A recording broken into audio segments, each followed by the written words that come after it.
Hello there, and welcome to the Meaningful Stitch. This is episode 7, and I am Aimee Palco. I'm coming to you from Edinburgh, Scotland, and this is my digital home from home, a place where I get to share with you my knitting practice and my knitting projects. Now, in the previous episode, I answered lots and lots of questions, but we didn't have a whole lot of knitting, and so this time I'm going to be making up for that because I have lots and lots to share with you. But before we get into all of that, I would like to share a card that I drew for us for today. And it's from this wonderful deck called The Wild Unknown Archetypes by Krans. It's a beautiful box. And the cards are circular, which are gorgeous. And this is the one that I chose for us for today. And it's the womb. And I'm just going to read to you the words from the guide. The womb. The nest, the belly, the origin. Everything has an origin story. The womb archetype asks us to contemplate the beginning beyond the beginning, the mother beyond the mother. In a world that often negates the power and necessity of feminine principles, this card returns us to the warmth, tenderness, and sacred intelligence from whence we came. It is a card of receiving, not achieving, of accepting love from the mother of us all. She is the life-giving force that forgives and cherishes even the most wounded and disparate soul. No matter how lost you are, the womb awaits your return to help you heal and grow. This card is a call to keep things simple, to return, to be reborn in the name of love. The womb is everywhere. It is beyond gender, beyond time. We are within it, as it is within us. And some of the words, there's got some words on the sides here as well as on the main part. And it says, what would honouring the feminine look like to you? Where would you begin? Imagining yourself as loved is a good place to start. And for me, the womb is very much a call to home. It's to come back to a sense of oneself, a place, a soft place to land, a place where we can return to ourselves and show up for ourselves and feel nurtured and nourished there and loved. So from that place, I want to share with you what I'm wearing. And it's this beautiful shawl, which is the Garter Goodness shawl, which is a pattern by Stephen West. And the yarn was actually gifted to me by my mum. And we have 3 skeins from La Bien-Aimée. And I bought an additional skein from Matin, which is another French hand dyer. And got 3 skeins of Merino singles and 1 of Mohair. And so I'll just take you through it. This top part here is in the colourway Arya. And then the second one is Little Miss by Matin. And then I started to introduce this Mohair, which is Dawn, and before bringing in my last Merino single, which is La Bien-Aimée in the colour Highgarden. So it's a beautiful big shawl, as you can see. It's not all going to fit into the frame, but it's very meditative. It's mostly, well, it's all garter stitch with a few yarn overs and an I-cord edging. And you're basically creating these eyelet increases, which is then pushing the fabric out to create a really lovely shape, actually, which I find a very lovely one to wear. And I saw that some people have done modifications to get rid of this point, which is really at the very beginning of the shawls. It's where you cast on. But actually I really like that part because I find that it folds over and provides a little bit of extra warmth around my neck, around my throat, which is when things get very cold. That's exactly what you need. So it's a beautiful, soft, warm pink and cream moving through the fade with the lovely fluff of the mohair. And this really speaks to me of home in that it brings me back to myself. It provides me with a sense of comfort. And I think that's what a really big, beautiful, soft shawl can really provide for us, is that sense of nesting, is that sense of home, is that sense of belonging to oneself. I quite often think of shawls as almost like portable sacred spaces. You know, we get to wrap ourselves up in them. They feel like an embrace, and they really allow us to create almost like a soft boundary between us and the rest of the world. One that is not aggressive at all, but one which is healthy and strong and supple, and really allows us to move out into the world in the way that we choose best. And so for me, shawls absolutely help me to show up for myself and show up for my world. And I think this is a particularly lovely one. Underneath my shawl, however, I am wearing this Ranunculus. Now, the Ranunculus is a very popular pattern. I'll stand up and show you. There you go. And got a little bit of a bobble there. And this is in drop Safran, which is a 4-ply cotton, and I've held it along with a silver mohair that I picked up from France. And it's a lovely, lovely soft fabric that it's created. The Ranunculus is really a very flexible pattern in that you can knit it in a variety of different weights of fabric. But one thing I would say is that it's not terribly size inclusive. It has a one size and then with a larger bust adjustment, but really within that it's not all that size inclusive, and so that would be one of the things that I would say about it, which is a bit disappointing. I would really rather that it gave at least a couple more options to make it larger or smaller. So, but like I said, one of the things you can try with that is choosing a larger or a heavier or a finer weight of yarn, and that will impact the shaping of it also. I've knitted this one a little bit longer than it recommends, and I've also knitted my sleeves a little bit longer too. It's got a lovely little puff around there just before you finish with your I-cord, so it's finished very beautifully. And I've knitted quite a few of these because I like them, and they, like I said, I find them quite flexible to the different types of yarn used. So yes, that is the Ranunculus, the very fluffy silver Ranunculus. Again, another very soft one, a soft place to land. So like I said, it's been a wee while since I've shared with you what I've been working on, and because of that I do have quite a lot of finished objects. So the very first one that I want to show you, however, is another shawl. And this is the Slipstravaganza. So this was a mystery knit along by Stephen West, and he does an annual mystery knit along, and if you've never participated in a mystery knit along and you don't know what it is, basically it's a pattern that is released in clues. So a different part of the pattern is released once a week, or whatever the time frame is, and you knit sight unseen. So you don't necessarily know what it's going to look like when it's finished, and so that can be a little bit problematic when choosing your colours, but you generally find that designers will give you quite a lot of information on how to choose your colours and your yarn, and I would certainly say that Stephen West does this very well. So this is his Slipstravaganza, or well, it's my Slipstravaganza now. And this is my completed shawl.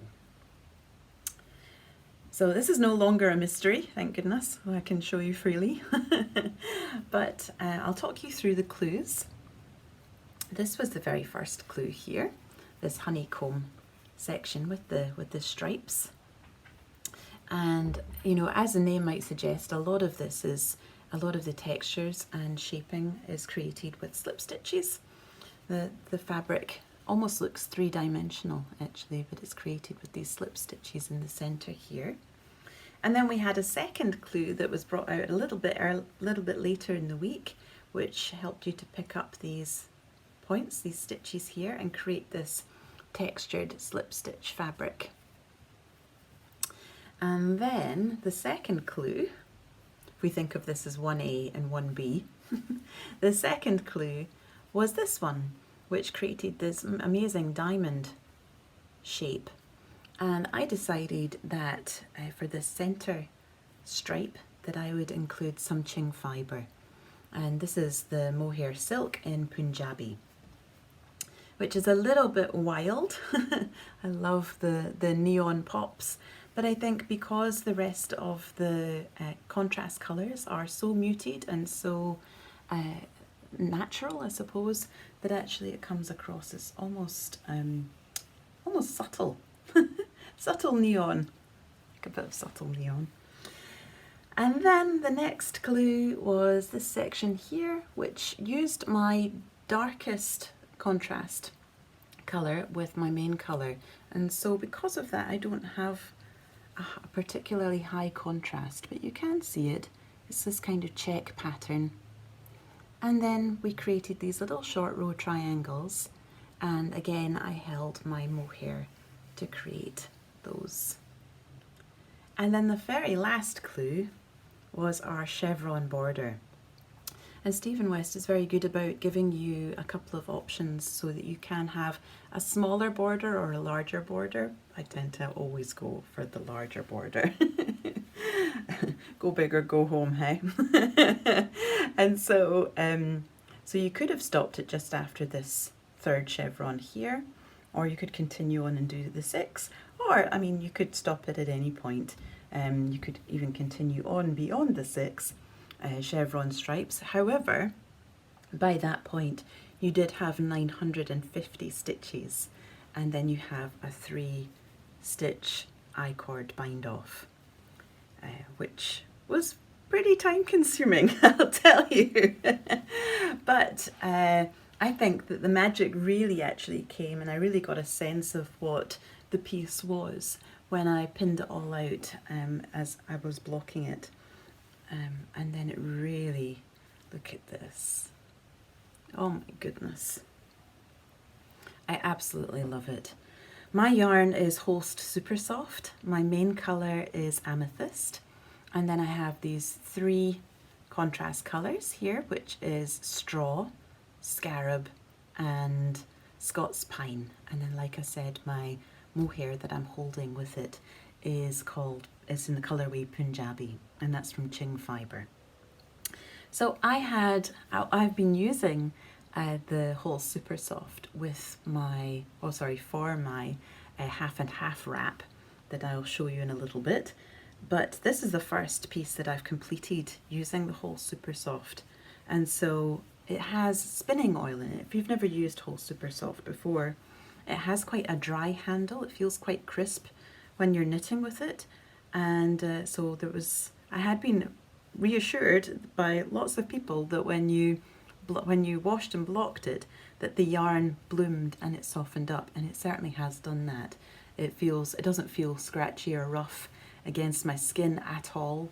It feels incredibly warm, and I think it's actually feels like a real showstopper, a real showstopper shawl.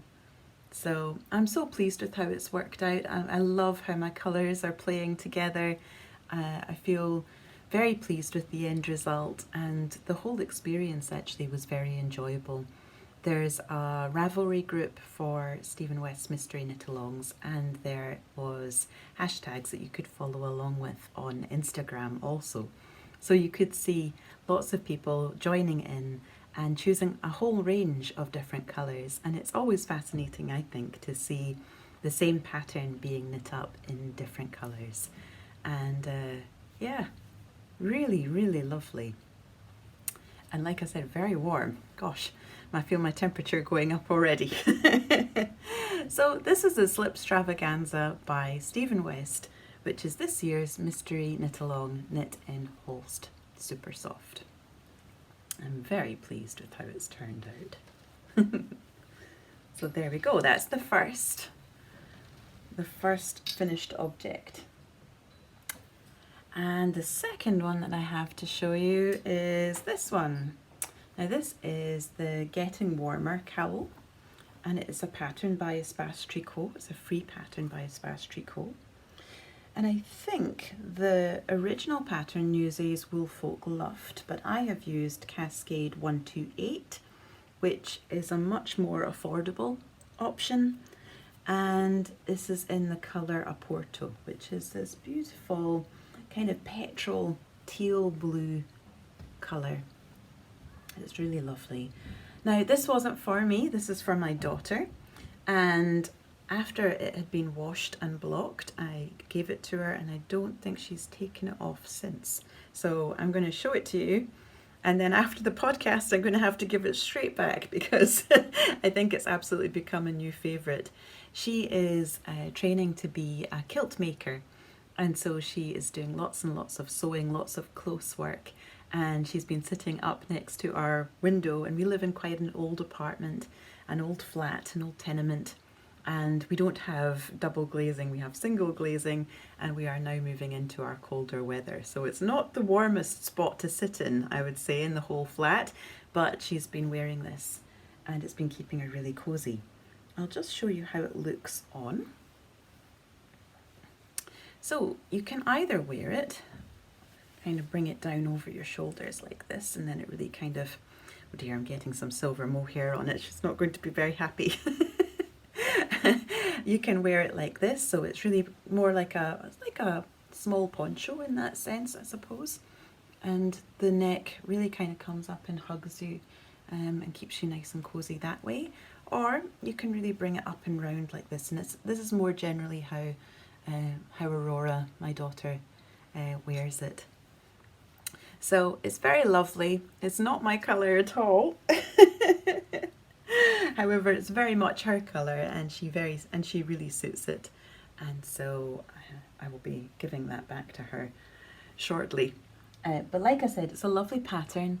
It was a very quick knit because obviously it's a chunky yarn, and it's a superwash yarn, so it's very soft, and it just kind of flew off the needles. So that was a very quick knit. A slightly longer knit is my next finished object. This took me about a week, I think. And this is, I'm getting fluff. This is my husband's gloves, and these are the textured rib gloves by Anne Budd for Quince & Co. And these are the first, I think these must be the first gloves with fingers. I do have two. Not one. I think these must be the first gloves with fingers that I've ever knitted before. I don't remember knitting them. But my husband asked me for them, and you know, when a loved one asks you for a piece of knitwear as a knitter, you are loath not to oblige. So here they are. I loved the pattern. I did look around quite a bit for a pattern, and I had thought I was going to use a different pattern altogether, which I think I mentioned on an episode maybe last month, but I ended up using this particular pattern. Very clearly written, very easy. I used 3.5 needles, and it asks you to use 3.25, so I got maybe a slightly larger gauge, but that was fine. I knitted the large size, but however my husband, his hands are between a large and a medium, so I modified the sizing as I went, and I also didn't do the textured rib. I just did a very basic 2x2 rib because I thought that was more masculine. And yes, the other thing I did was, it just says make one for the thumb to shape the thumb gusset, and I did make one left and make one right, just to create a bit more shaping to the thumb gusset. The other thing is for picking up stitches, to start the next finger, it would tell you, generally to pick up like 2 stitches or something, and I would pick up however many stitches I felt were necessary in order to close the gap. And then on the first full round, I would decrease by knitting those stitches 2 together until I got the right number of stitches for the width of the finger. And in that way, I've prevented getting the holes between the fingers. So that would be my tip if you're going to cast these on, to really kind of prevent those holes at the junctions between the fingers. Pick up as many stitches as you need to. I generally picked up 4 or 5, I would say, and then on the next round decreasing them by knitting 2 together, and in that way getting the right stitch count but avoiding the hole at the centre there. So my yarn is Drops Fable, which is a wool nylon blend. So it should wash well and it should bear up well, I'm hoping so. He's been wearing them quite a lot every day, I think, since I gave them to him. He keeps them in the pockets of his coat, and so they've started to bobble a little bit. I don't know if you can see that from where, but I do expect them to bear up quite well. The other thing I did, and which I would really suggest if you're going to do these, would be that you try them on as you knit to make sure that you get the right length of thumbs and fingers for the person's hand that you're knitting for, whether that's yourself or for somebody else, and that you make a note of that size and how many rounds you knitted to get it to that length, and make a note of that so that you can create your second glove to match your first. So these are identical and they have the same number of rounds in the body of the hand as well as in the fingers, and of course in the rib. So there we go, these are gloves with fingers. Okay, and I have one last finished object. I did say I had a few. And this is actually a test knit. And this is the Selbu cowl, which I was test knitting for Inga of the Knitting Traditions podcast, and this is mine. I'm going to put it on to show you before I tell you a bit more about it. So this is my Selbu cowl, as I say, designed by Inga of the Knitting Traditions podcast.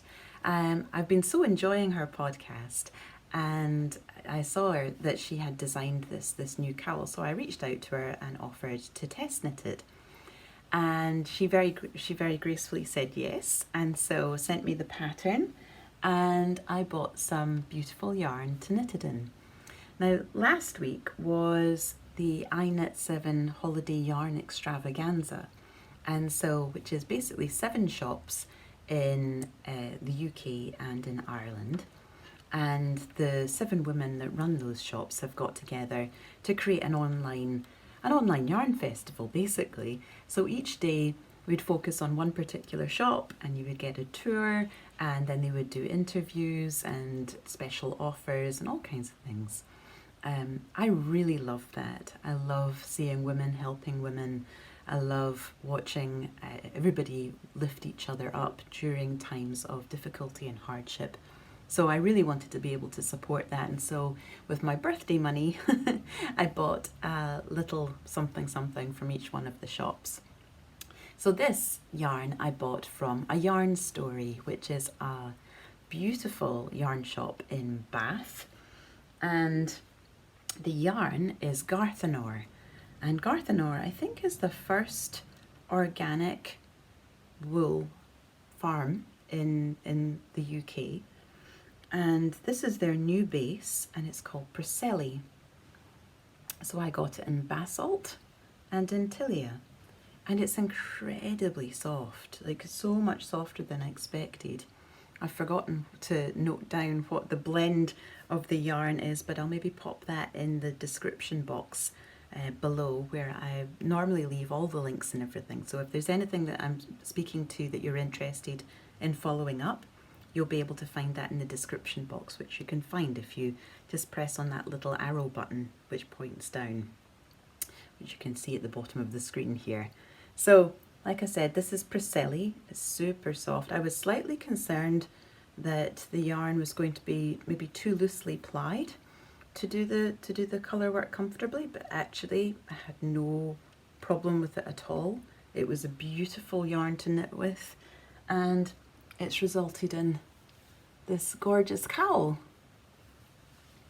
So I'm really imagining that it would be perfect. Let's show you. It's not really the, oh no, maybe it is.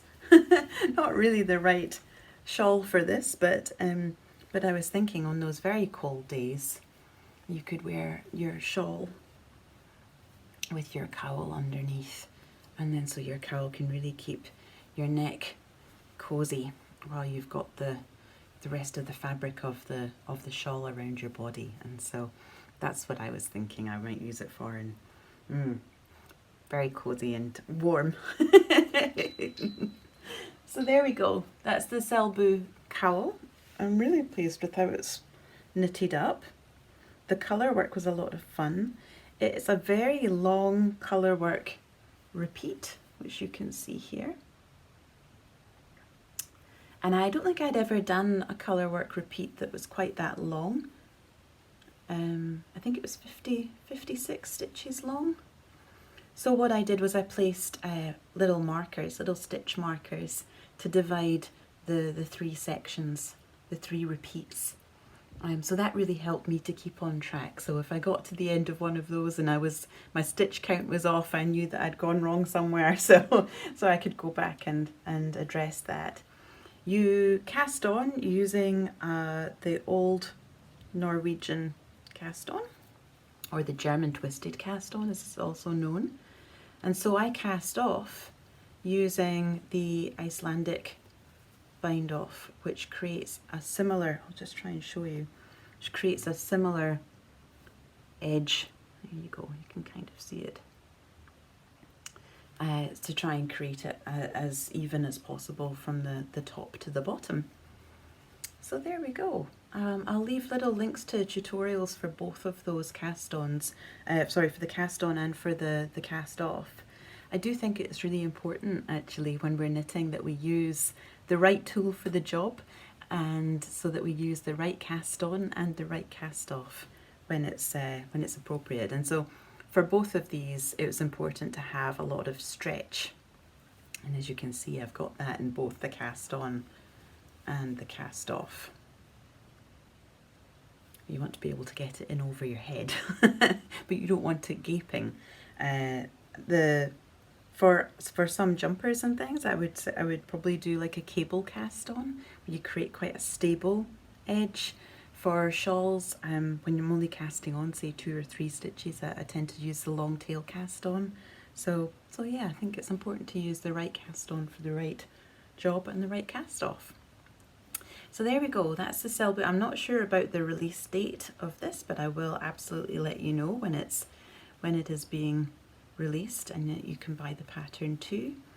But this lovely Priscelli yarn is absolutely available just now, and like I said, I picked mine up from a yarn story in Bath.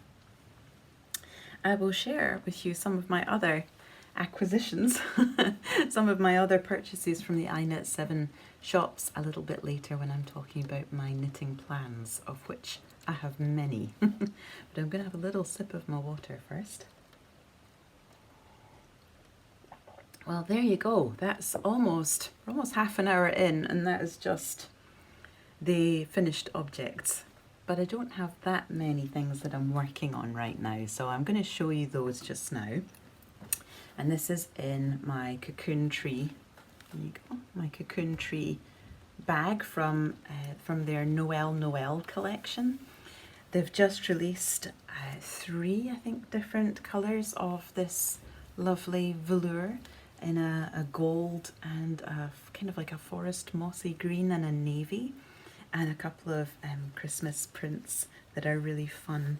And I think they just went into the shop yesterday, so if you're quick, I think you might still be able to pick yourself up something lovely for Christmas, or actually a beautiful Christmas gift for somebody else that you know that's a knitter. But in mine, at the moment, in this particular one anyway, is this. Now, I know it's wild. I love the wildness of it. This is the Pink Velvet by Andrea Mowry. Now, it's a colour work cowl, and I understand that because of the wildly variegated yarn that I've used, that you cannot really see the colour work pattern. But what I think you end up with is something which looks kind of abstract, almost impressionistic. When I shared it on Instagram, there's a few people said that they felt it looked a little bit like Monet. So those kind of paintings that when you get very up close to, all you can see is like the little the little dots of colour on the paintbrush marks. So yes, I think it looks a little bit like that. This yarn, the bright Suri, is this one here. This is how much I have left. And this is from Qing Fibre again. I do love a Qing Fibre colorway. And this colorway is called Shindig. And you can see it's got these sort of burnt orange, neon yellow, navy blue, soft pink, bright turquoise. It's got so many different colours in it, and it is honestly just, well, as you can see, I just love it. And the main colour is Ginger Twist Studios, which is my friend Jess, who has her shop in Edinburgh and is also part of the iKnit 7 collective. And this yarn base is Matin Mayhem, which is a 4-ply base, and it's in the Crunchy Leaves colorway, which I just adore. It's such a beautiful gold. But of course, because it's hand dyed, there is necessarily going to be variations in the yarn, in the colour. So we've got these kind of almost greeny gold, and then we've got this very beautiful amber, deep amber. And so because it's variegated, I decided that I would do helical knitting. So I'm knitting with both the balls of yarn, and I'm doing that so that I don't get any pooling of colour, so I don't end up with like a large section of of the darker amber and then maybe of the paler. And instead it's a bit more of a consistent fabric. And I'm really pleased with how that's knitting up. As you can see, I'm onto the body. I've split for the sleeves, and so now I'm just knitting down the body. I'm not sure whether I will do helical knitting for the sleeves or not. If you don't know what helical knitting is, I should probably explain that, but there are again lots of wonderful tutorials that will show you more explicitly how to do that. But basically, I'm going to knit with this strand here, and I'm going to come all the way round to this second strand here, but I'm going to stop 3 stitches before, and then I'm going to slip these 3 stitches, and then I'm going to start again knitting with this strand, leaving this strand 3 stitches behind until I come up to that, and I'll stop 3 stitches behind this one, slip the 3, and then start knitting again. And in that way you're kind of creating like spirals of knitting so that you don't have colour all pooling, all coming together in one particular place in your fabric. And you can kind of avoid that and really create a more consistent colourway in your knitting, which I think is lovely for garments. And like I said, it's quite a simple process. I'm not getting too tangled, and I'm really pleased with the result. So that's the pink velvet. I have knitted one of those before, and I'll share that with you, I think, in another episode. I knitted it again using Melted Suri by Qing, but it was in the opal colourway, and I used Drops Flora in a mid-grey for the main colour for the body, and I'm really pleased with how that turned out. I used a different type of yarn, but the same kind of colourway as opal for a corrugated ribbed edging, so I will share that with you another time. But it's a lovely pattern. I really like it. I'm knitting size 3, I think, from that, so it ends up a slightly more fitted garment with slightly less positive ease, but it's again, you know, a very beautiful pattern. And yeah, I think for the size 3, like I said, I've used up maybe just over half of the skein of the Melted Suri, and I'll use 2 skeins of 4-ply, so it's really pretty good for the yarn quantity. So that's one thing that I'm knitting, and the other thing that I'm knitting is something that you've seen lots of times before, so I'm not going to talk about it extensively, and really I'm only bringing it up for quite a specific reason that will become clear. So this is my half and half triangles wrap. Like I said, I've talked about this lots of times before, so I'm not going to talk very much about it at all this time, other than to say this is a free pattern from Pearl Soho. It is absolutely enormous.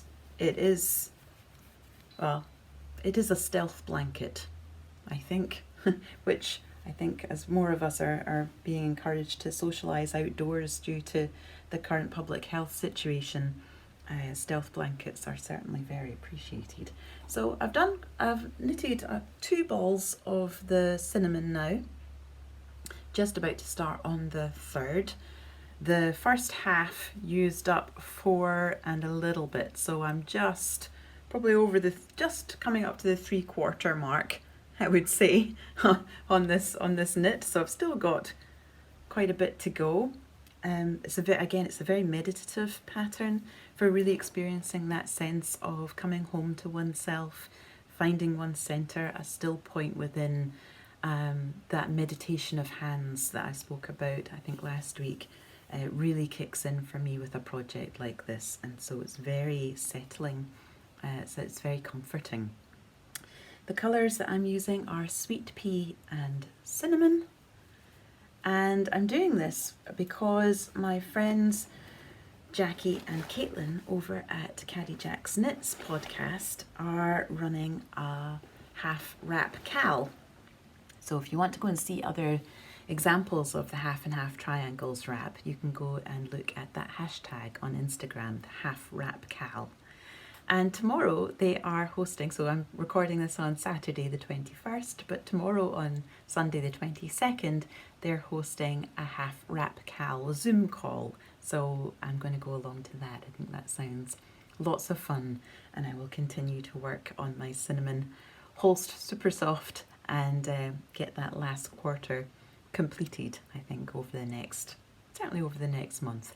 I'm not working on it all that consistently, but certainly, you know, if I'm doing something like the colour work, that can be a little bit more problematic to see in the evening times. I don't like to have big overhead lights. I tend to have smaller lamps to provide light in the evenings, and so something like this becomes a little bit harder, and the garter stitch really kind of comes into its own at that point.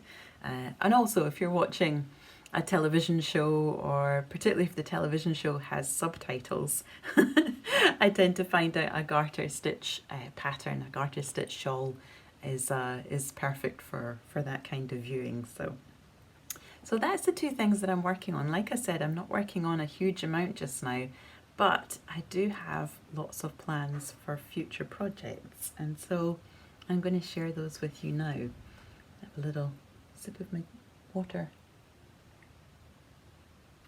Somebody asked a question about my water glass, which I didn't get round to answering because I had over 550 questions to submitted for my Ask Me Anything episode last week, and obviously couldn't quite get round to them all. But somebody did ask where I got my water glass from, and it's from IKEA. So not terribly exclusive boutique or anything, and not terribly expensive, but my water glass is from IKEA. So what's next? Well, I've printed off some images to show you what's next. I am hoping to cast on these 2 mitts. So we've got the spring-bound mitts and we have the Thula mitts. And these are both by Erica Huser. I love Erica's designs. I really appreciate these kind of colour work that's been inspired by nature. I love the shape of the leaves. I love the turn of the bird's head. I love the texture that's been created using the colour on the bird's wings. And again with this one, I love the top of the marsh grass here. and the spread of the wings and the shape of the neck of the snowy egret. I think they're exceptionally beautiful.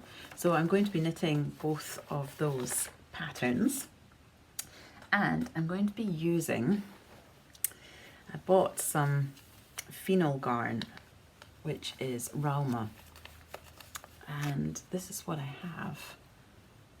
So I've got this beautiful mossy green, almost like jungle green, and then I've got this shade here, which is a lot bluer, and then I've got this almost like clementine or a tangerine, and then this hot coral. And today just arrived something I was a little bit naughty about.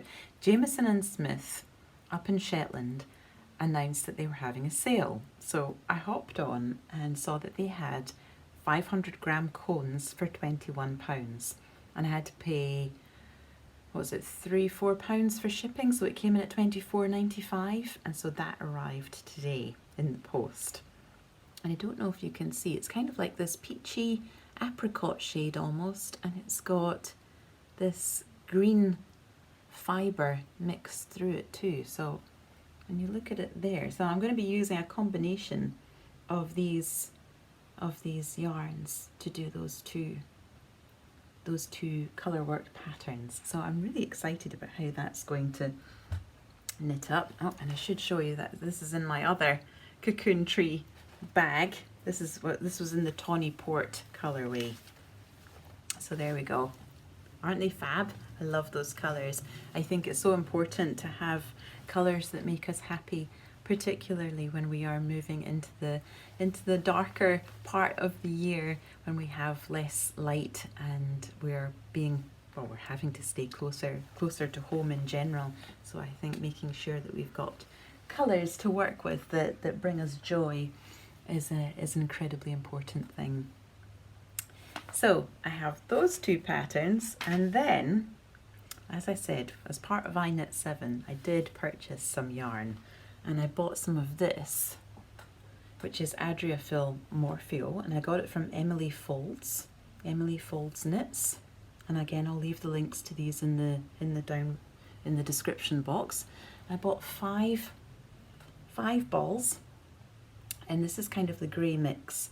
So it's like a very kind of soft, warm grey, and then it's got like blue and red and orange kind of mixed through. And I'm going to hold this with some drops brushed alpaca in a light grey, which I have ordered and hasn't arrived yet, to bulk it out a bit, because this is Aran weight, and I actually really want to knit another pattern from Tara Lynn Morrison of Good Day Night. Good Night Day? Good Night Day.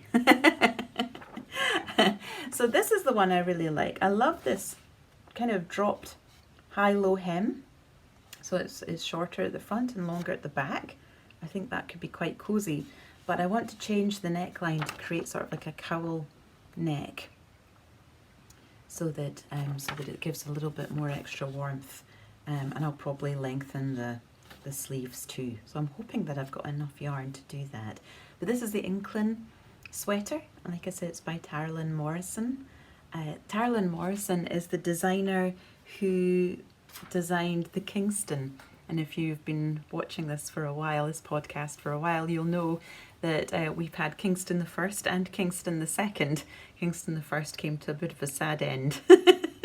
Well, not really, because certainly one of the sleeves has already become a fabulous hot water bottle cover, and I'm sure I'm going to find use for the rest of it. But Kingston the Second is very well worn, and it is a lovely pattern and very quick knit, because of course it's knitted on that super chunky weight yarn. So I'm hoping that adding the drops brushed alpaca will bring the weight of the Adria Morpheo up to a chunkier weight, and it'll be perfect for that pattern. The next pattern plan that I have, next project plan, is this one. And this is the Inflorescence pullover, and it's by a designer called Teti Lutzak.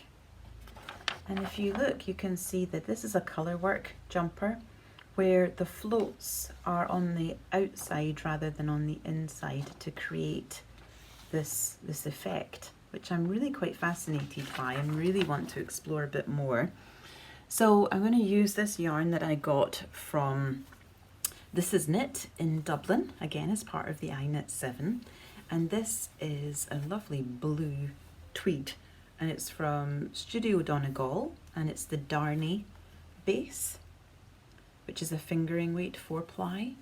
It is 410 meters to 110, and you can see it's blue, but it's got these kind of reddish pink flecks all the way through it. It feels very soft, very lovely.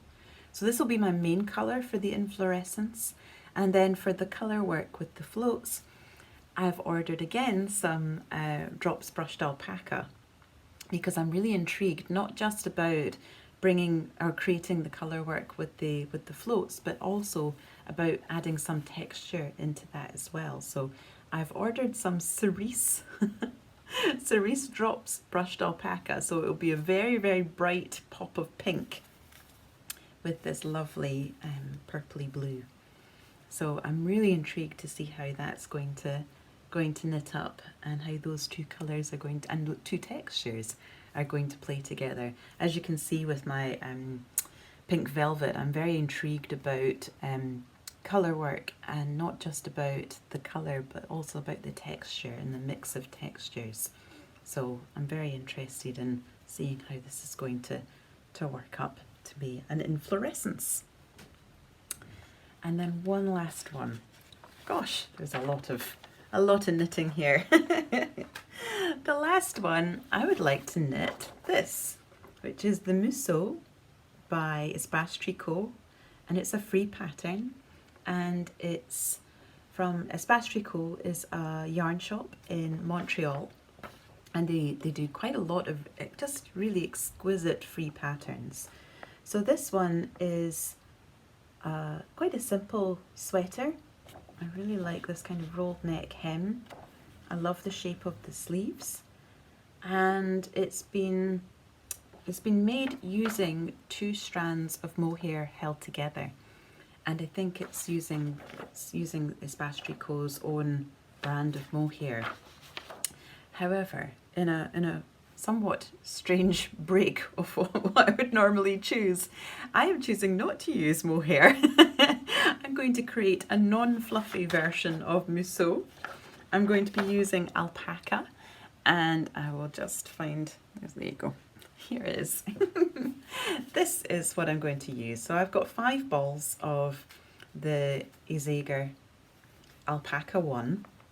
This is in shade 17, which is, that's a very true colour, I think, for it. It's this beautiful deep magenta. And so I'll be holding 2 strands of this together to create this. So you get a lot of yarn to the meter here. So these are 500 grams and they're 400 meters. So I have 5, so I'm thinking that should be enough. And I picked this up from Tribe Yarns down in Richmond near London, and from Millie there, and she's also participating in the iKnit 7. So I do, even although the iKnit 7 yarn extravaganza is now over, I do still recommend that you go and check out all of the shops, because they're also distinctly different but equally wonderful, and they all have very particular yarn aesthetics that they express, and like I said, each one of them is a complete delight. So I do recommend that you check them out, and yes, maybe treat yourself as well. I have certainly treated myself. So that is all my knitting plans, with some of my some of my yarn purchases over the last little while. But just to finish up, I wanted to speak to you about what was calling me home. You know, if we're talking about this beautiful womb archetype card, and about that providing the soft place to land, this place to come back to, what is really helping me, facilitating that for me. And so I wanted to share with you this, which also arrived this week. And I love Pom Pom. I think it does great things, and I think it provides a lovely showcase for a variety of designers and yarns, and this one in particular is completely glorious. It's been guest edited by Stephen West and Aimee, who is from La Bien-Aimée, and so they have coordinated on this particular edition, and the theme is all about collaboration, and pairings, and it has just some of the most beautiful, look at that, some of the most beautiful designs. Stephen West and Olga Jazzy have also collaborated on this shawl, which, as you know, I do love a shawl, particularly a big shawl, and that looks like a beautiful big shawl. And there's also this beautiful jumper here, which I'm not sure, it's very dark, but it's using stranded colour work and intarsia. You can see it there, which again is very beautiful. So one of the things that brings me home is about looking at things that I find really beautiful and things that are inspiring and expressions of sheer creativity and connection, collaboration and community. And I think this really represents the best of all of that, and I've been really enjoying exploring that, and will continue to dive deeply into that over the coming days and weeks. So maybe some of my future knitting plans will change to include some of these. I suspect it might be added to it anyway. One of the other things is that I've been so enjoying a podcast called Ina Knits. You might already follow her, but every November she does a special Hygge vlog. She is based in, I think she's based in Norway. I could be wrong. She's certainly based in Scandinavia, and her vlogs are just really beautiful. She brings out one a week, and I think they really invite us into a sense of coziness. In Scotland, we use the phrase to curry in. So we snugged, which basically means to snuggle up, to get cozy, and I think of that in relationship to the Scandinavian concept of hygge. So these kind of northern climates, I think they need to develop a survival strategy for getting cozy and keeping our spirits up and tending that inner flame that I think we spoke about quite a few podcast episodes ago now, but really allowing ourselves to tend to that and care for it, and what provides us with that, and beautiful candles, or lovely baking, or a beautiful project on our needles, or connecting with friends and family as best we can these days, whether that's at a distance outside, or whether it's through a Zoom call, or perhaps it's through these kind of digital visits that we can create with our podcast episodes. But just really finding these points of warmth and light, and how we nurture that in our everyday. And I think Ina Knits does that really beautifully, and reflects that and models that really for us, so that we can see what that looks like when it's being expressed in the world. Other places that I'm seeing that is in other podcasts, which are from those kind of northern climes. So Bed of Roses, Catherine over at Bed of Roses, I recently started watching her podcasts, and I've been so enjoying those. I've also been watching Fibre Tales, Larka in Denmark. She also does really beautiful podcasts. Inga of Knitting Traditions, that I've already mentioned, and Linda of Hip Hip Barbara Knit, who is based in Iceland. I love all of their podcasts, and so you might want to go and dip into those and really feel yourself well met, I think, as we move into these colder, darker months, as we pass through this part of the year until we come out towards spring. But before we really kind of move back out, I think there is still the call to come back in and to connect within, to find that still point, to reconnect with home.